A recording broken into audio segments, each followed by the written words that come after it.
Hoy vamos al tema número 21 de esta serie, La grandeza de Dios. Y el tema de hoy es lo que el mundo piensa de Dios, parte 2. La semana pasada empezamos a dar esta parte de lo que el mundo piensa de Dios. Hablamos sobre el ateísmo, de cómo hoy el ateísmo, la gente no cree en Dios, dicen no creer en Dios. Y luego hablamos también de politeísmo, que es más bien todo lo contrario, que hay un montón de dioses. Hoy vamos a ver otras filosofías y aún filosofías que se metieron en un momento aún dentro de la iglesia. Esas filosofías de lo que el mundo en un momento llegó a creer de Dios, de lo que Dios es. Entonces, hoy vamos a terminar de ver esto, esperando de que Dios nos enseñe. Quiero dar una parte que di la semana pasada. Creo que es importante que podamos entender esto nosotros, en relación a lo que el mundo piensa. Y es que para todo creyente, para nosotros como creyentes, no debe haber duda de la existencia de Dios. Además, creo que si estamos en este lugar es porque hay una seguridad en nosotros de que realmente Dios existe, Dios es real, y sobre todo Él es el Señor de mi vida. Amén. Ok, sin embargo, para los no creyentes, para la gente de allá afuera, hermanos, la existencia de Dios no es clara. Para ellos no están seguros si realmente Dios existe o no existe. Vimos la semana pasada cómo inclusive haciendo una encuesta, en esta encuesta muchas personas afirman que no van a ninguna iglesia, no son religiosos, no tienen una religión como tal. Era el 23%, si no más me equivoco. El 23% dicen no tener ninguna religión. Entonces son personas que dicen, bueno, seguro que Dios existe, pero Dios allá y yo acá. No me interesa buscar de Dios, o no me interesa ir a una iglesia, a algún lugar, y eso cada vez está agarrando más fuerza también, donde la gente también a veces cree en Dios, pero de una forma desinteresada, diríamos nosotros. El mundo tiene algunas de esas filosofías. Ahora, vimos la semana pasada la palabra filosofía, y yo quiero volver a hablar de esta palabra, filosofía, porque debemos de tener bien claro qué es una filosofía. La palabra filosofía es un término griego que se compone de dos vocablos, que es filos y sofía o sofia, que es esta palabra, y filo significa amor y sofía significa pensamiento, sabiduría o conocimiento. Por tanto, la palabra filosofía significa amor por el conocimiento, pero en este caso basado solamente en ideas humanas, fuera del orden de Dios, fuera de lo que Dios enseña en su palabra. Para nosotros los creyentes, hermanos, tenemos la Biblia como la única y absoluta verdad de Dios. No hay otra verdad para nosotros. Si Dios, que es lo que creemos, que es real y existe, y Él hizo los cielos y la tierra, hermanos, Él estableció todas las cosas, y al no haber nadie por encima de Dios, hermanos, todo lo que Dios diga es verdad, porque no hay nadie por encima de Él. Si no hay nadie por encima de Él, hermanos, ¿quién le podrá contradecir a Dios? Y ahora la Biblia dice que Dios, en su naturaleza que habíamos estudiado, dice que Dios no miente. Y si la Biblia dice que Dios no miente, entonces quiere decir que todo lo que Dios ha dicho en su palabra, lo que Dios dice es verdad. Y es una verdad absoluta, no es una verdad a medias. Porque Satanás ha utilizado verdades a medias cuando tentó a Eva, aun cuando tentó a Cristo, usó verdades a medias, y una verdad a medias es una mentira. Pero Dios no miente, Él da una verdad absoluta. Lo que Dios dice es verdad, hermanos.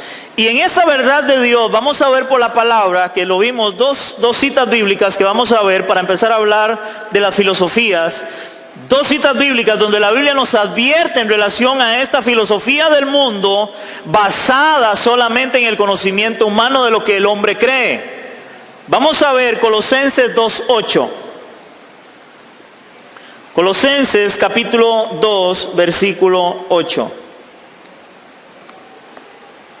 Colosenses capítulo 2, versículo 8. Y me dicen amén. ¿Lo tenemos? Dice la palabra en Colosenses 2, 8, dice la palabra: mirad que nadie os engañe por medio de filosofías. Oiga, mirad que nadie os engañe por medio de filosofías y huecas sutilezas según las tradiciones de los hombres, conforme a los rudimentos del mundo y no según Cristo. Mirad que nadie os engañe, hermanos. Que nadie nos engañe con filosofías, con creencias que la gente tiene, pero son filosofías del mundo y no según Cristo, no según su palabra. Otra que vimos, vamos a 1 Corintios 3, 19 y 20, que vimos la semana pasada también, para explicar esto, del por qué nosotros debemos de basarnos a la palabra de Dios, a lo que la Biblia nos enseña, de cómo ella misma nos advierte de esta filosofía del mundo, de estas corrientes que hay en el mundo, de lo que el mundo cree, pero que no está de acuerdo a la verdad de Dios, a lo que Dios enseña en su palabra. 1 Corintios capítulo 3, versículos del 19 al 20. ¿Me dicen amén? Ok, dice la palabra, 1 Corintios 3, del 19 al 20, estamos en el Nuevo Testamento, y dice así: porque la sabiduría de este mundo, oiga lo que dice aquí la palabra, la sabiduría de este mundo es insensatez para con Dios. Pues escrito está: Él prende a los sabios en la astucia de ellos. ¿Qué significa esto? Se ve que la gente hoy, hay gente muy entendida, muy sabia, que han estudiado y tienen carreras increíbles. Hermanos, aunque estudian el universo, pero entre más estudian el universo, entre más tienen conocimiento en la parte natural, hermanos, más niegan la existencia de Dios. Les dice que Dios los prende en esa sabiduría. Creen ser muy sabios, pero más bien esa sabiduría se vuelve en contra de ellos, en este caso, porque niegan la existencia de Dios. Versículo 20, y otra vez: el Señor conoce los pensamientos de los sabios, que son vanos. Hermanos, el conocimiento de los sabios es vanos, no sirve. Hermanos, ¿por qué no sirven? Porque ese conocimiento de ellos no los lleva a nadie a conocer al Dios dador de la vida. A nadie. Más bien todo lo contrario. Más bien le enseñan al hombre prácticamente: Dios es un mito, Dios no existe. Ellos quieren tratar de explicar cómo se creó el universo, cómo existe el universo, hermanos. Estudiando nosotros un poco de teología, inclusive estábamos viendo de cómo para los científicos hoy en día, oigan, esto es interesante, ellos no pueden definir cómo es la luz. Ellos no pueden definir cómo es la luz. Es algo incomprensible aún para la ciencia poder definir cómo es la luz. Y vemos por la palabra de que Dios dijo: sea la luz, y fue la luz. Si ellos no pueden ver o no pueden definir cómo es la luz, hermanos, y dicen que todo fue por la evolución de las cosas, que todo evolucionó en el Big Bang, que ellos enseñan, hermanos, entonces ¿cómo explican eso? Si ellos mismos no tienen claridad de cómo es la luz. Wow, esto es increíble, hermanos. Entonces la palabra dice que la sabiduría del mundo es insensatez para con Dios. Por eso nosotros debemos de hacernos ignorantes cada vez más, dice la Biblia, para hacernos sabios ¿en quién? Sabios en Dios, sabios en Él, hermanos. Dice la palabra que de lo más vil y menospreciado tomó Dios para avergonzar a los sabios y entendidos. Hermanos, alguien pequeño, ignorante como en mi persona, hermanos, que no tuve estudio de nada, y poder creer en la grandeza de Dios simplemente con ver todo lo que Dios ha creado, y ellos en toda su sabiduría e inteligencia y todo lo que ellos estudian, decir que Dios no existe, y estudiando todo lo que Dios ha creado. Y yo en mi ignorancia soy más sabio para poder decir, mira, todo eso fue creado por un único Dios verdadero en el cual he creído y se me presentó en el camino un día y transformó mi vida. Amén, iglesia. Ok, vamos a empezar a ver un poco, hermanos, de algunas filosofías que el mundo ha creído, y muchas de estas inclusive dentro de la iglesia, de la grandeza de Dios, de lo que Dios es. Número uno, lo que vamos a ver hoy, vamos a ver el panteísmo. Panteísmo. Para los que anotan, panteísmo. Esa creencia filosófica afirma que el universo entero, oigan esto, la naturaleza y Dios son lo mismo. Oiga, panteísmo. Es una creencia filosófica que afirma que el universo entero, la naturaleza y Dios son lo mismo y que cada criatura que existe es una manifestación de Dios que adopta forma humana, animal, vegetal, etc. O sea, la idea del panteísmo es de que Dios está en todo y todo es Dios. Dios está en todo y todo es Dios. Hermanos, esto es una corriente. Yo no sé cuántos de ustedes han oído hablar de la nueva era. ¿Alguien ha oído hablar de la nueva era?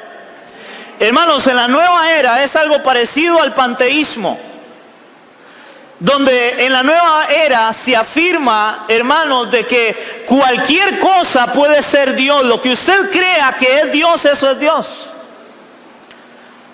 En el panteísmo ellos afirman que todo es Dios, que todo fue creado por Dios, pero también todo es Dios. Imagine, puede tomar forma humana, animal, vegetal, o sea, todo es Dios lo que nosotros vemos. Esa banca es Dios, usted es Dios, las paredes es Dios, el sol es Dios, el aire es Dios, todo es Dios. En la nueva era entra una filosofía muy parecida. En la nueva era, lo que ellos están metiendo de la nueva era, hermanos, es de que un ser humano, cualquier persona, para ponerles un ejemplo, yo digo que esa banca es mi Dios y yo voy a adorarla. Ok, si yo creo que esa banca es Dios y yo voy a adorarla y no le hace daño a ninguno de ustedes, no hay ningún problema. Pero resulta usted que mi hermano Juan, él dice que no, que para él la banca no es Dios. Él dice que para él Dios es una silla y él va a adorar a la silla. Pero como él no le está causando daño a mi persona, que digo que es la banca, y yo tampoco a él, entonces la banca puede ser Dios para mí, la silla puede ser Dios para mí. Otro dice, no, para mí es el carro Dios, para otro puede decir, no, para mí es el sol Dios, y no hay ningún problema mientras que no le hagamos daño a otra persona. Eso es la nueva era y es parte del panteísmo, de lo que ellos creían. Todo es Dios. Absolutamente todo. Dios está en todo y todo es Dios, lo que usted crea que es Dios. Hermanos, si a veces la gente tiene esa mentalidad de creer que cualquier cosa puede ser Dios, pero nosotros entendemos, más bien aún por la palabra, lo que hemos estado estudiando de la grandeza de Dios, hermanos, de que Dios es un Dios omnipotente, todopoderoso, hermanos. Él es soberano, Él es Dios. ¿Cómo va a comparar usted a Dios, hermanos, con una silla, con una banca, con el sol, cuando todo eso, hermanos, de alguna manera es por la provisión de Dios, porque Dios lo permite? El sol, creación de Él, la banca o la silla, porque Dios nos dio a nosotros atributos comunicables. Como Él es creador, nosotros creamos también, y alguien hizo la banca, alguien hizo la silla, pero eso no es para adorar. Amén, iglesia. Ese es el panteísmo. Ahora, Dios forma su creación, para verlo a la luz de la palabra. Dios forma su creación, pero Él es separado y distinto de ella. Hermano, Dios hace la creación, pero Dios está separado y es distinto de la creación. Dios no puede ser la creación. Él hizo la creación, pero Él no es la creación. Dice, Él está también sobre su creación. Es decir, que Él es más grande que la creación. No es una parte, sino distinto de ella. Y lo vemos muy claramente en Génesis capítulo 1, versículo 1, primer libro de la Biblia, donde ahí vemos cómo Dios enseña de que Él es distinto de su creación. Entonces el panteísmo, la nueva era, hermanos, es algo que no tiene fundamento a la luz de la palabra de Dios. Porque dice Génesis 1:1, en el principio creó Dios los cielos y la tierra, hermanos. Y si la Biblia dice que Dios creó los cielos y la tierra, todo lo que hay, Él tiene que ser distinto. Si el que hizo, imagínese usted a alguien, bueno, en el caso aquí, mi hermano Varo y luego mi papá también, y yo les ayudé a ambos a hacer esas bancas. Entonces, imagínense que nosotros ayudamos a hacer las bancas o hicimos las bancas y que podamos decir de que parte de mí es la banca. Eso no tiene sentido. Imagínense entonces que usted llegue, agarre y quiera darle un golpe a la banca y a mí me duela porque yo soy parte de la banca y la banca es parte mío. Eso no tiene sentido, ningún sentido tiene. Pero eso es lo que afirma el panteísmo. Ahora, ¿qué es lo que busca esta filosofía del panteísmo trayéndolo a este tiempo en la nueva era? Hermanos, de que nadie busque a Dios, de que nadie busque al Dios verdadero de la Biblia. ¿Por qué? Porque cada uno va a creer en su propio Dios. Ahora, ¿qué conveniente es creer en mi propio Dios? Oye, hermanos, no hay nada más conveniente que creer en mi propio Dios. Porque si yo creo que la banca es Dios o la silla es Dios, primero, ella no me va a dictar leyes. Mucho menos leyes morales, que es lo que la Biblia nos muestra. Leyes morales, porque ahora cantábamos que Él es santo, santo, santo. Hermanos, el que adora a Dios debe santificarse porque Dios es santo, santo, santo. Pero la banca no puede ser santa, la silla, el sol, eso no puede ser santo. Y si eso es mi Dios, hermanos, ¿cómo puedo vivir entonces? Como se me dé mi regalada gana. Y eso es lo que el mundo está buscando. Hermanos, ¿por qué hay tanta diferencia entre el cristianismo y las iglesias tradicionales? ¿Por qué hay tanta diferencia, hermanos? Una vez que alguien dice que es cristiano, inmediatamente, hermano, el momento que usted diga que es cristiano, usted va a una iglesia evangélica, inmediatamente los ojos de todo el mundo van a estar sobre usted, a ver cómo usted se comporta. ¿Cierto o mentira? ¿Por qué? Porque en el cristianismo hay un estándar alto del Dios que nosotros adoramos, donde Él nos da leyes y leyes santas para cumplirlas, donde debemos de vivir conforme a su palabra. Pero al que va a una religión, X religión, donde no es el Dios de la Biblia la centralidad, hermano, usted puede entrar y salir y hacer de su vida lo que le dé la gana y a nadie le importa. ¿Aló? A nadie le importa, a nadie le interesa. Entonces en la nueva era, si se mete o eso que está agarrando fuerza, hermano, del mundo, cada uno va a hacer lo que le venga en gana, no tiene que darle cuentas a nadie. Simplemente él va a vivir para él mismo. ¿Me entienden eso? Y nosotros no vivimos para nosotros mismos. ¿Para quién vivimos nosotros? Nosotros vivimos para el Señor, para seguir sus demandas, sus leyes, sus ordenanzas, sus estatutos. ¿Amén, iglesia? Ahora, con esta oración, hermanos, que vamos a ver que Salomón rindió culto a la grandeza trascendente de Dios, vamos a ver de cómo es imposible que Dios sea parte de la creación, o sea, haciendo la diferencia. Dios es Dios y la creación es la creación. Él es cierto que está en la creación, pero Él no es la creación. Vamos a ir a Primera de Reyes 8:27. Primera de Reyes, capítulo 8, versículo 27. Primera de Reyes, capítulo 8, versículo 27. Aquí es cuando Salomón edifica un templo para Dios. Recuerden que primeramente se adoraba al Señor en un tabernáculo. David le nace en su corazón poder levantar una casa para Dios, un templo para Dios, pero a causa de que David había derramado mucha sangre, Dios le dice: no, David, yo no voy a permitir que tú me levantes un templo, pero me lo va a levantar tu hijo. Y ahí es donde Salomón sale en escenario, y Salomón construye un templo hermosísimo. Pero cuando Salomón construye aquel templo donde desciende la gloria de Dios en aquel templo, Salomón dice algo en medio de la oración, hermanos, lo cual es una gran verdad. Ve lo que dice Primera de Reyes 8:27. ¿Lo tenemos?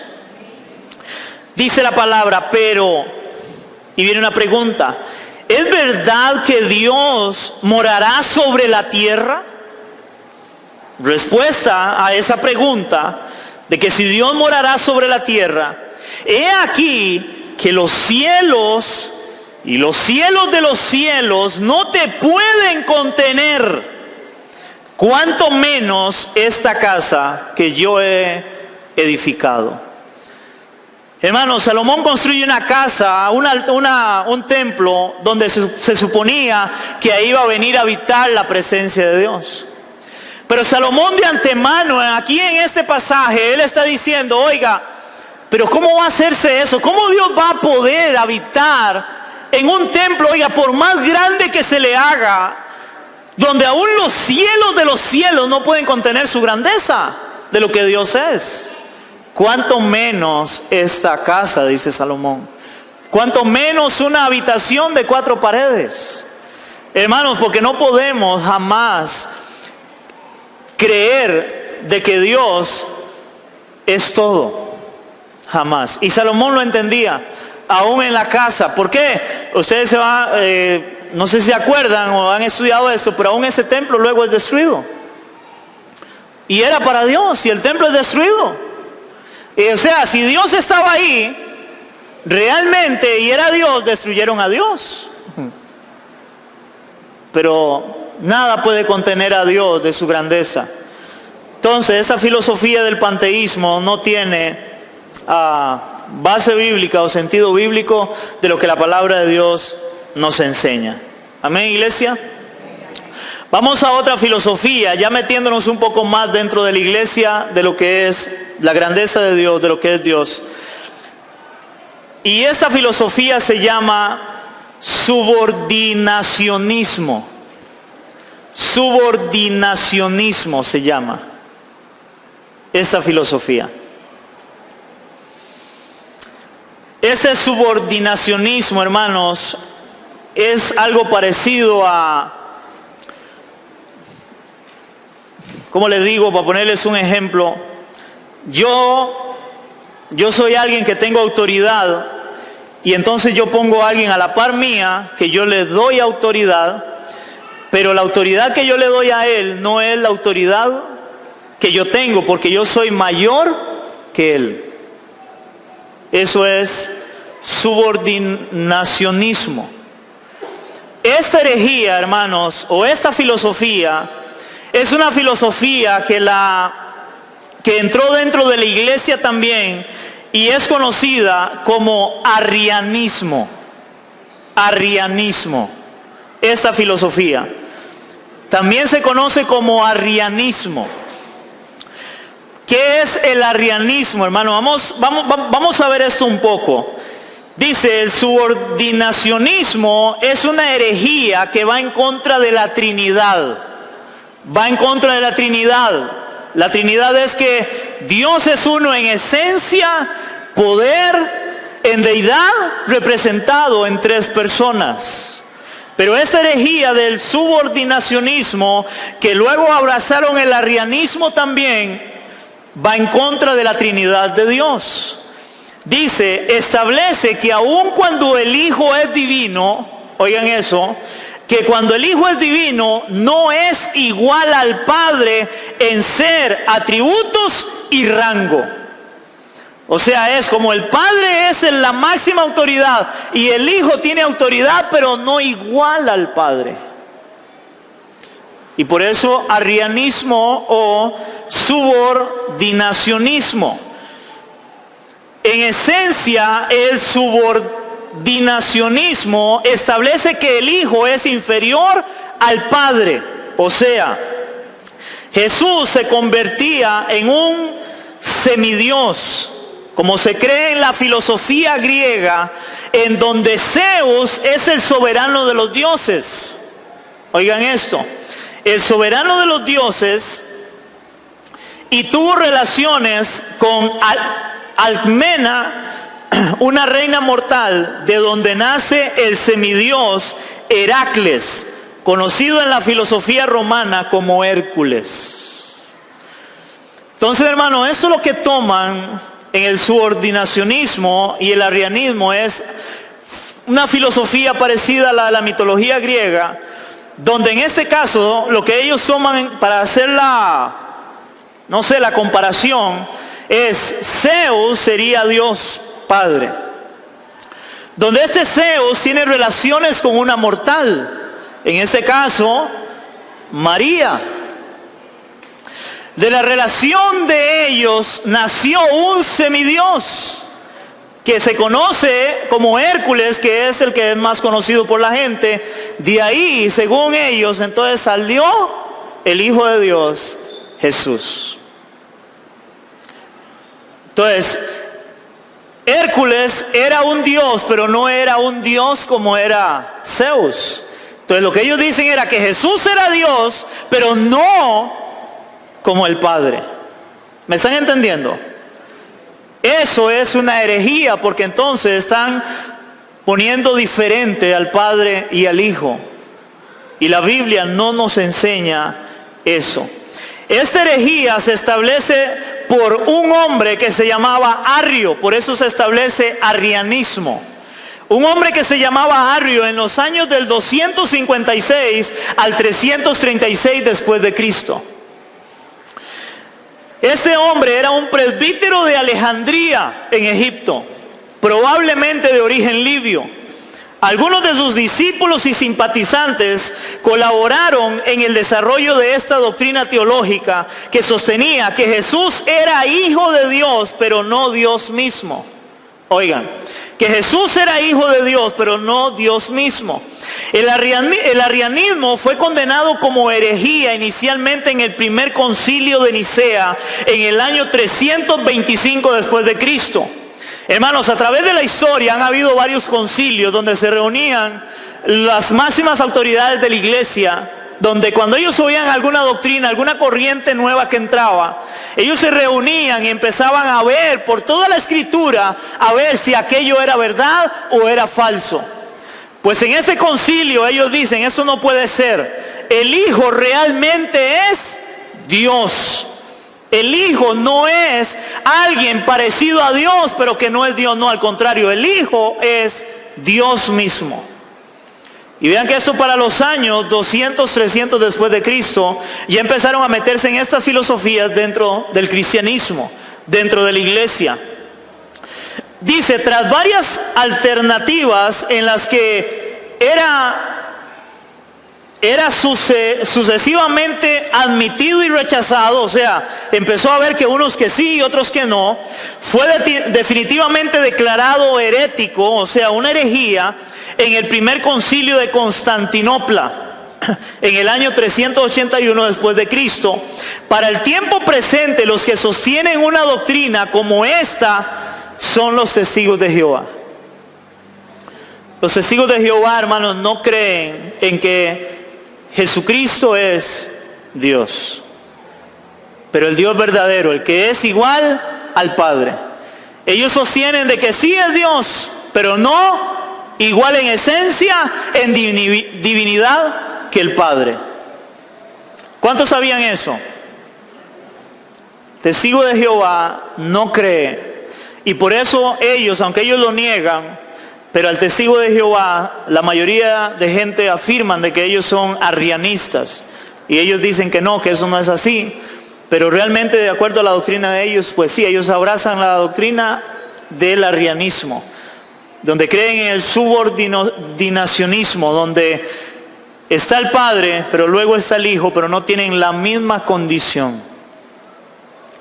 Y ese es un problema, y por eso vamos a estudiar más adelante, que vamos a seguir otra serie, y es sobre la Trinidad, a ver si Dios nos da una luz en la palabra para poder ver la Trinidad de acuerdo a la palabra de Dios. Ok, pero vamos a ver algunos pasajes bíblicos donde la Biblia nos enseña todo lo contrario de esta filosofía del arrianismo o subordinacionismo. Vamos a ir a San Juan capítulo 14 del 7 al 12. San Juan capítulo 14, Evangelio de San Juan 14 del 7 al 12. ¿Me dicen amén, iglesia? Evangelio de San Juan es el cuarto evangelio. San Juan capítulo 14 del 7 al 12. Aquí Jesús está hablándole a sus discípulos. Él les está diciendo que Él es el camino, la verdad y la vida, que nadie va al Padre si no es por Él. Y en el versículo 7 Jesús dice: si me conocierais, también a mi Padre conoceríais. ¿Lo tenemos, iglesia? Ok. Si me conocierais, también a mi Padre conoceríais. Y desde ahora le conocéis y le habéis visto. Felipe le dijo: Señor, muéstranos al Padre y nos basta. Oigan, muéstranos al Padre y nos basta. Jesús le dijo: tanto tiempo hace que estoy con vosotros y no has conocido, Felipe, que el que me ha visto a mí ha visto al Padre. ¿Cómo pues dices tú, muéstranos el Padre? ¿No crees que yo soy en el Padre y el Padre en mí? Las palabras que yo hablo no las hablo por mi propia cuenta, sino que el Padre que mora en mí, Él hace las obras. Creedme, yo soy en el Padre y el Padre en mí. De otra manera, creedme por las mismas obras. ¿Qué estaba poniéndose aquí Jesús? Igual, ¿a quién? Al Padre. Él no se estaba poniendo abajo del Padre, no, el Padre y yo somos iguales. Felipe, si usted me ha visto a mí, ha visto al Padre, porque yo soy el Padre. ¿Aló? No puede ser de que era diferente. El Padre estaba en el Hijo y el Hijo estaba en el Padre. Hermanos, por eso no podemos creer en que Jesús sea menos que el Padre. Ahora es interesante, y eso lo vamos a ver más adelante en la doctrina de la Trinidad de Dios, hermanos, porque una de las cosas, cuando Jesús iba a nacer, la profecía del Antiguo Testamento, uno de los nombres que a él se le iba a dar era Emmanuel. ¿Qué significaba Emmanuel? Dios con nosotros. ¿Y quién fue el que anduvo aquí en la tierra entre nosotros? Jesucristo, y es Dios con nosotros. Es Dios con nosotros. Él era Dios. Amén, iglesia. Ahora veámoslo más claro en otros pasajes. Ahí, San Juan capítulo 10, versículo 30. San Juan capítulo 10, versículo 30. Acabamos de ver donde Jesús se hace igual al Padre. Es más, hay un momento donde a él lo quieren apedrear, a Jesús. Y lo quieren apedrear porque le dicen: ¿cómo tú, siendo hombre, te haces igual a Dios? Y es que él era Dios. Vea lo que dice San Juan capítulo 10, versículo 30. ¿Lo tenemos, iglesia? Dice: yo y el Padre uno somos. Yo y el Padre uno somos. Otro versículo, San Juan 17, 22. San Juan 17, 22. Aquí Jesús ora por sus discípulos antes de él ir a la cruz a morir. Y vea lo que él dice orando por sus discípulos en el capítulo 17 y el versículo 22 dice la palabra: la gloria que me diste yo les he dado, para que sean uno, así como nosotros somos uno. ¿A cuáles nosotros estaba refiriendo? Al Padre y Él y aún el Espíritu Santo, porque ellos son uno.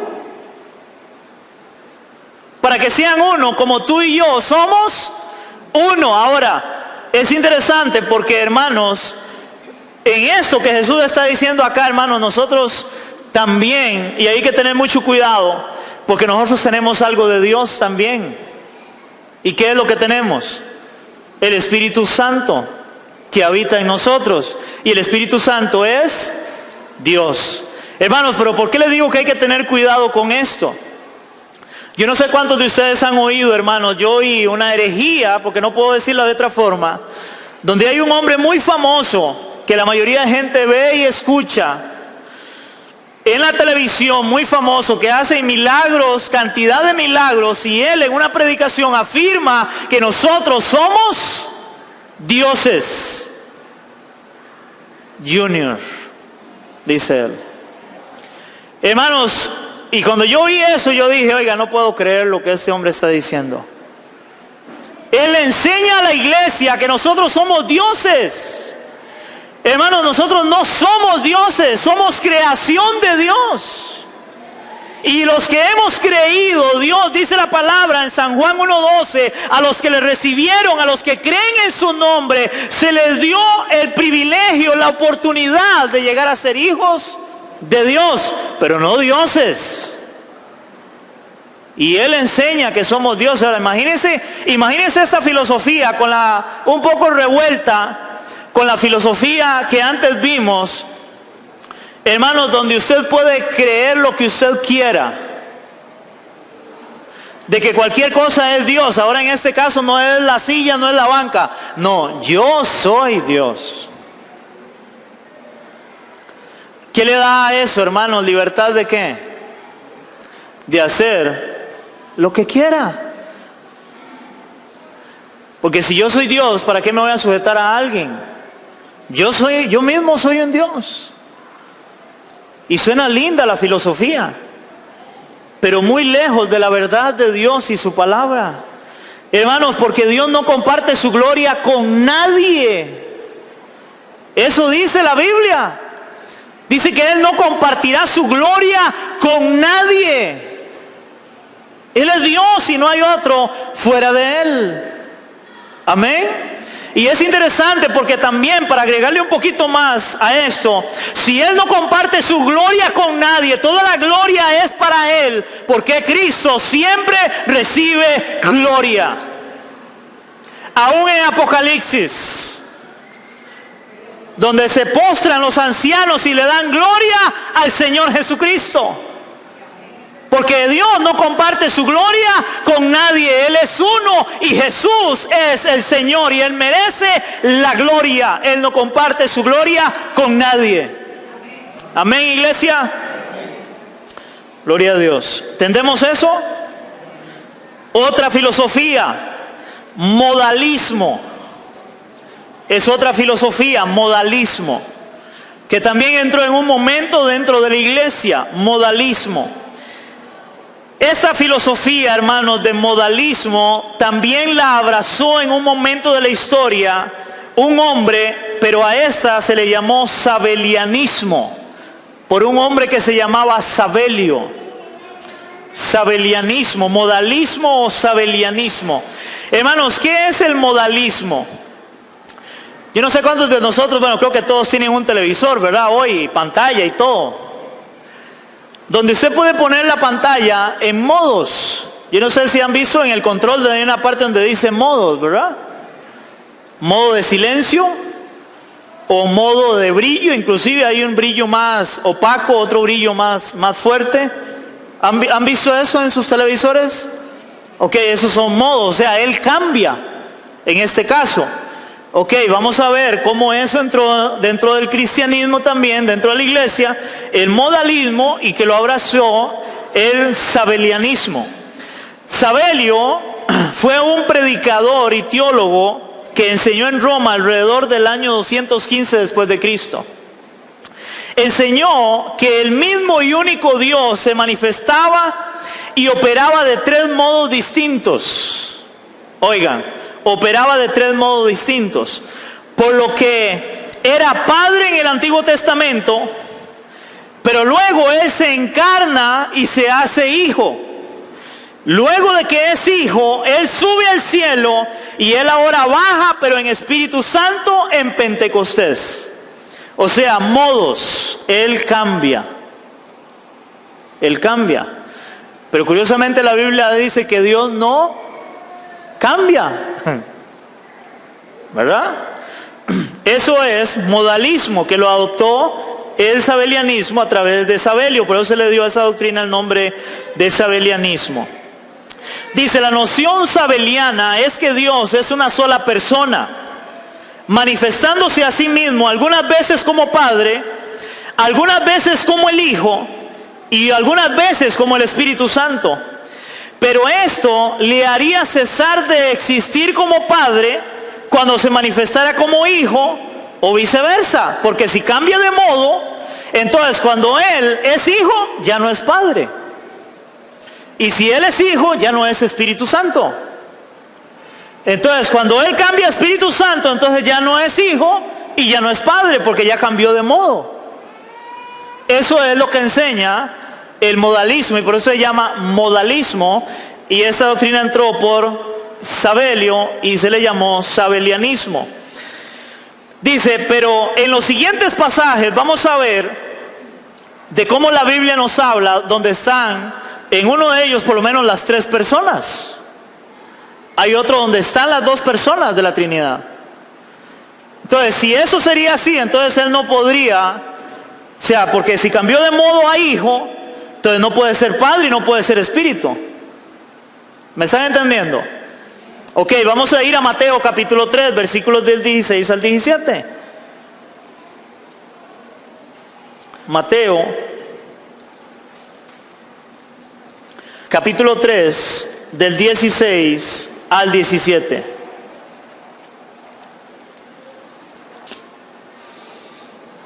Mateo 3, del 16 al 17.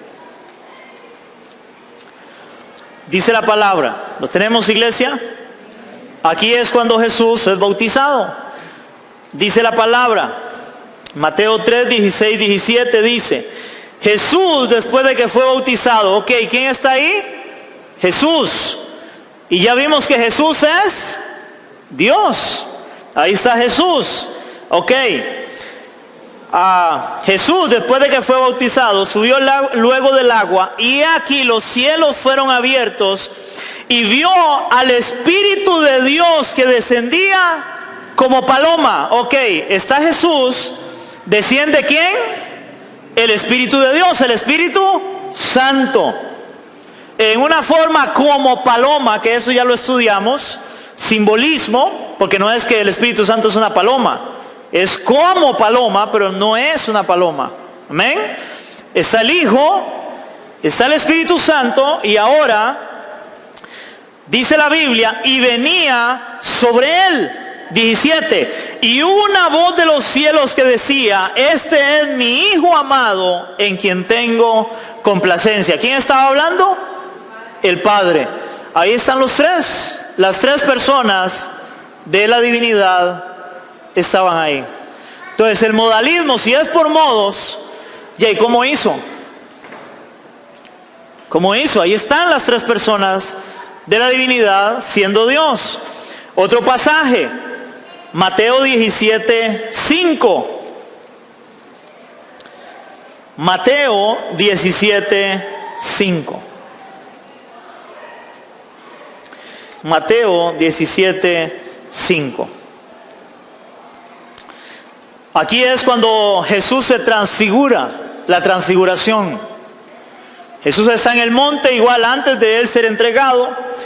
Él se lleva a 3 de sus discípulos, y cuando Él está ahí, dice la palabra, en el 17:5, dice: mientras Él aún hablaba, una nube de luz los cubrió, y aquí una voz de la nube que decía: este es mi Hijo amado, en quien tengo complacencia, a él oído. Otra vez, ahí está Jesús, están los discípulos, inclusive dice la Biblia que Pedro de los nervios dice: Señor, hacemos una enramada aquí, porque dice que aparece Elías también ahí, y entonces ahí está el Padre y está el Hijo también. Y ellos están oyendo la voz y Jesús está ahí. Se transfigura Jesús, o sea, toma una forma de Dios cuando Él se transfigura, que es la palabra. Hermano, es interesante porque en este modalismo hay gente que toma, y eso lo habíamos hablado anteriormente, hay gente que para explicar a Dios ponen como ejemplo un huevo, para explicar la Trinidad de Dios. Y la Trinidad de Dios no se puede explicar con un huevo, porque el huevo lo que daría es tipo modalismo. Porque usted agarra un huevo y la gente dice: es que es un huevo. El huevo está compuesto de cáscara, clara y yema.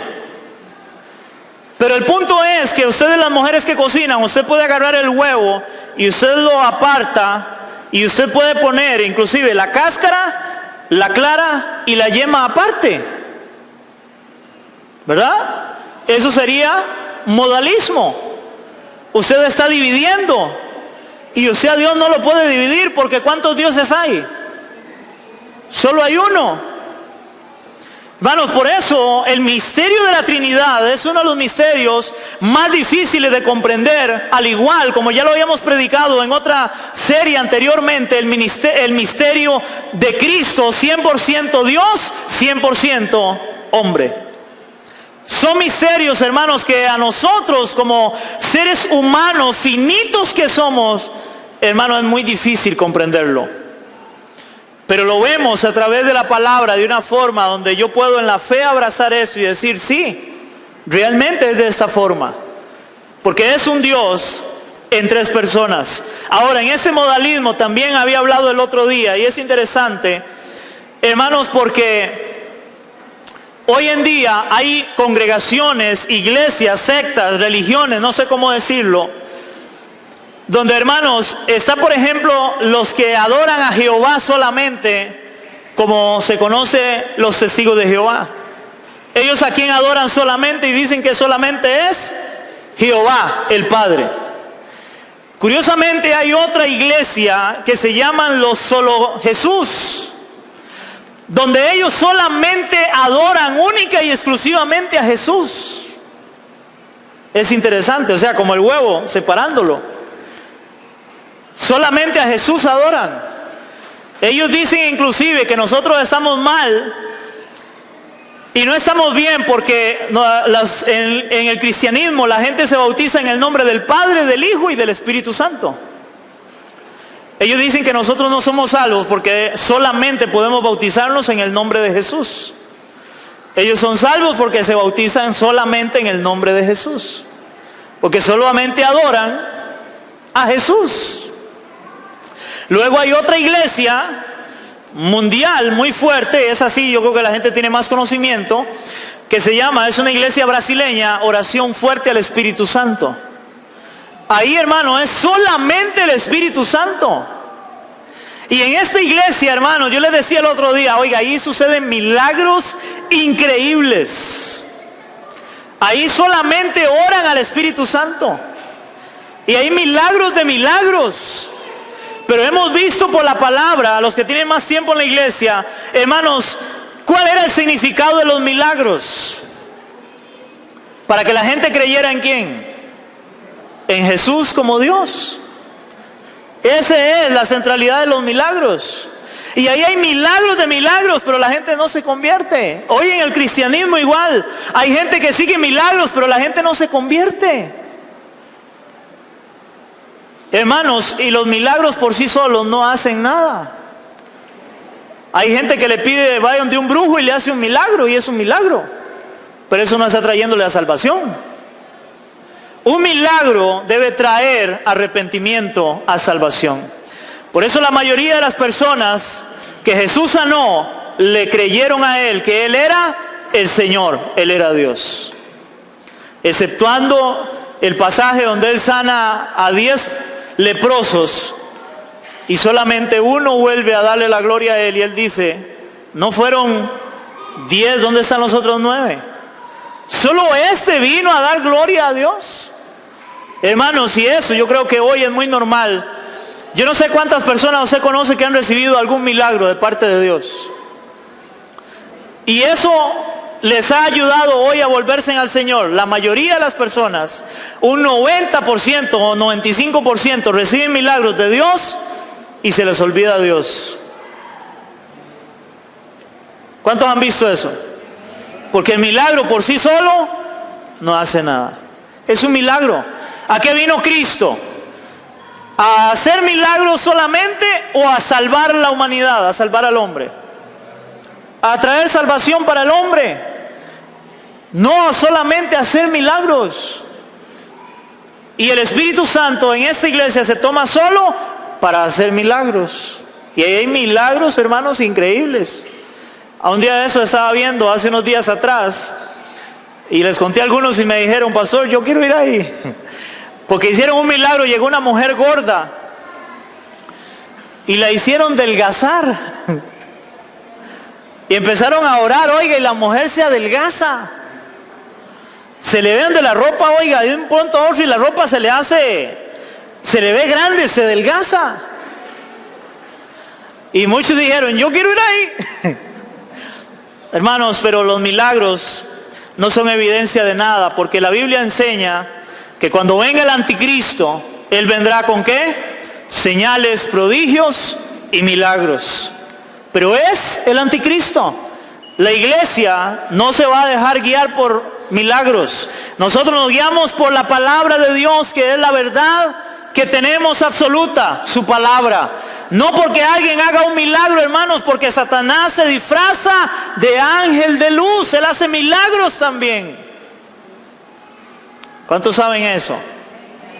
Y si no, estudie la palabra, hermanos, para que vean. Cuando Moisés, Dios lo manda a libertar al pueblo de Israel, Él le da señales para que el pueblo de Israel creyera y para que Faraón dejara ir al pueblo de Israel. Tira el báculo para que se convirtiera en culebra. Y Él llama a los brujos, brujos vengan acá. ¿Y qué hacen? Lo mismo. Se convirtieron en culebras. Él llega y convierte el agua en sangre. Brujos vengan acá. Y ellos convierten agua en sangre también. Satanás es engañador y él hace milagros también. Porque los milagros, hermanos, que Satanás hacen, le roban la gloria a Cristo. Le roban la gloria al Señor que la merece y desvía la mente y el corazón de la gente para los milagros y no para el Señor Jesucristo. Ese es el problema, hermano, y hoy veo eso. Es más, a tal punto que los milagros hoy lo que hacen es darle gloria ¿a quién? Al que hace milagros. Si yo oro por alguien aquí y le sucede un milagro extraordinario, hermanos, todo el mundo va a venir para que yo ore. Todo el mundo, oiga, me va a empezar a endiosar. Y curiosamente, cuando Jesús hacía milagros, ¿qué era lo que Él les decía a la gente? Oiga, no se lo digan a nadie. Hermanos, si hoy es todo lo contrario.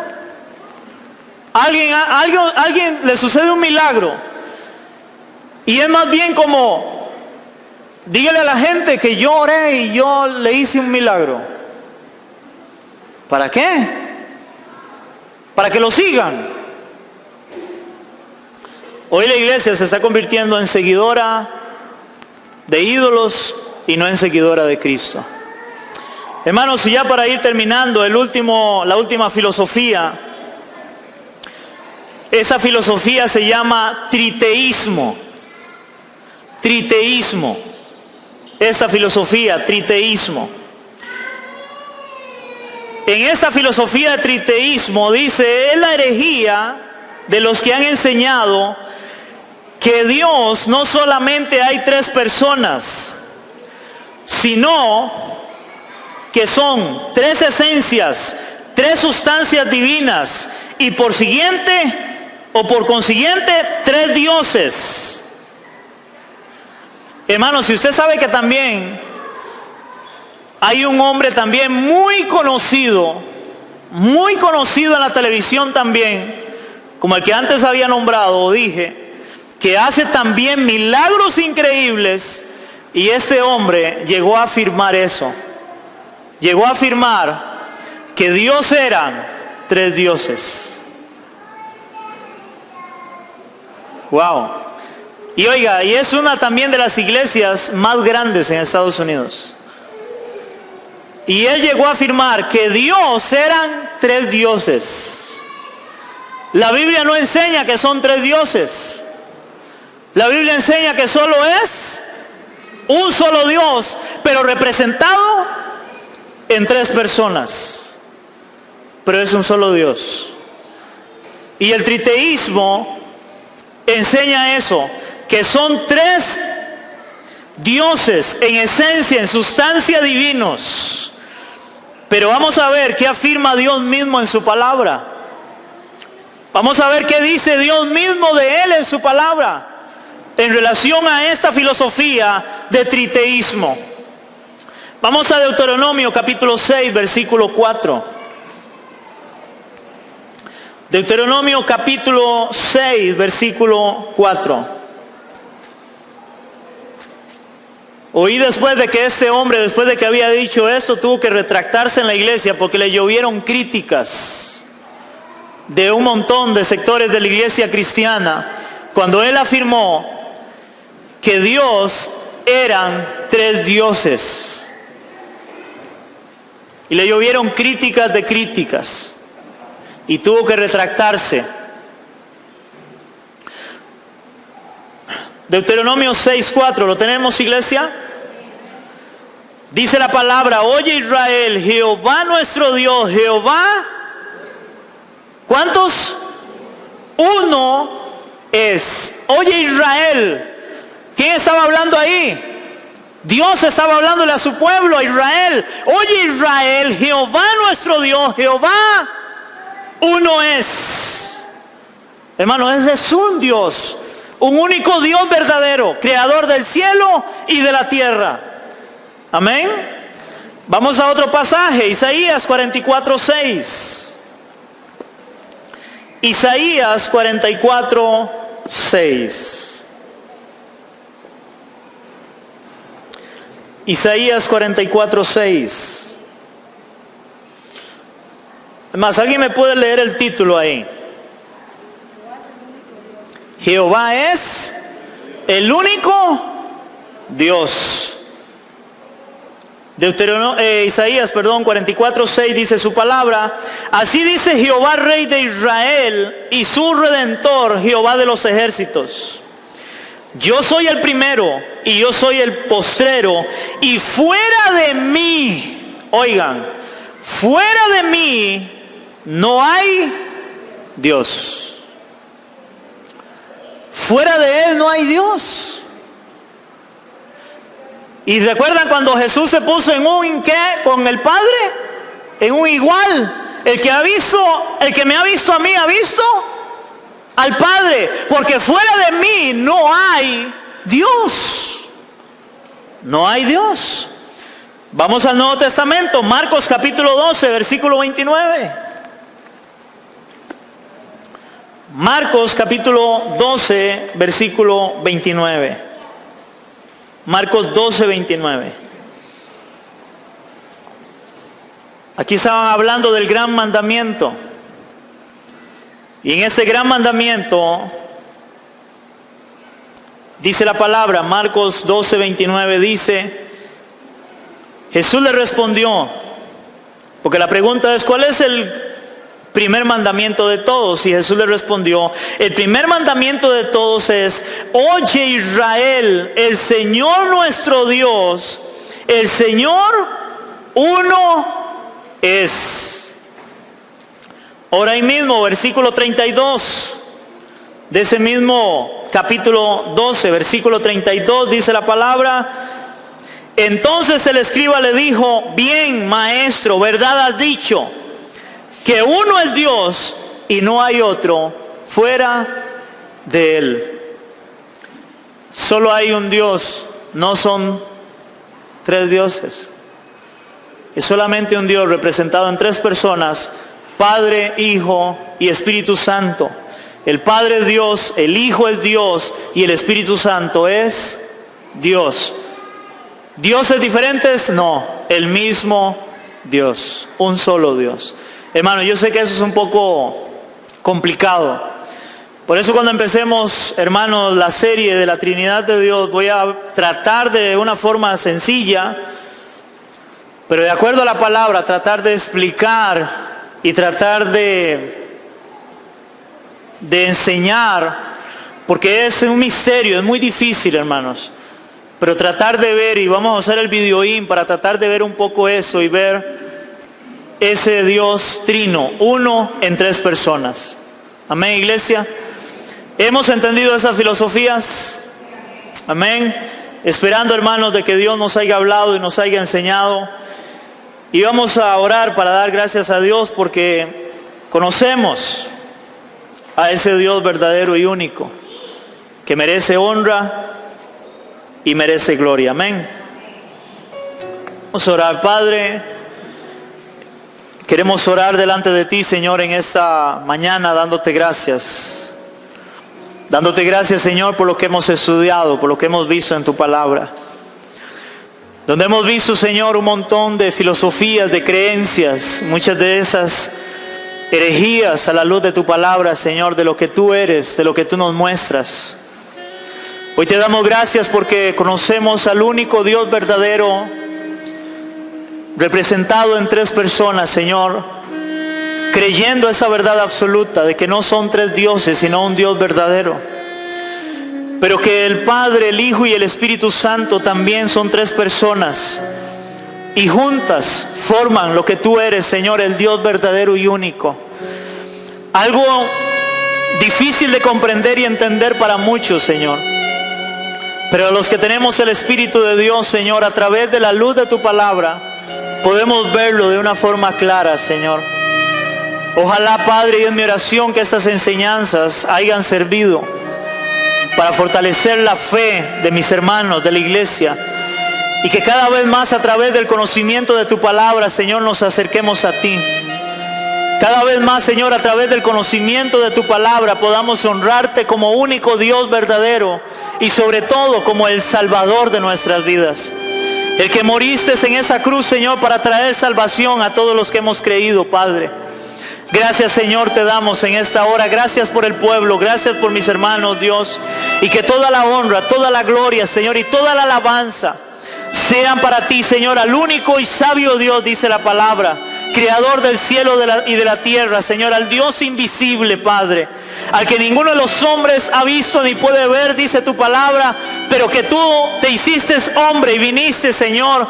Y Jesús fue muy claro: el que me ha visto a mí, ha visto al Padre, porque era Dios encarnado, Señor.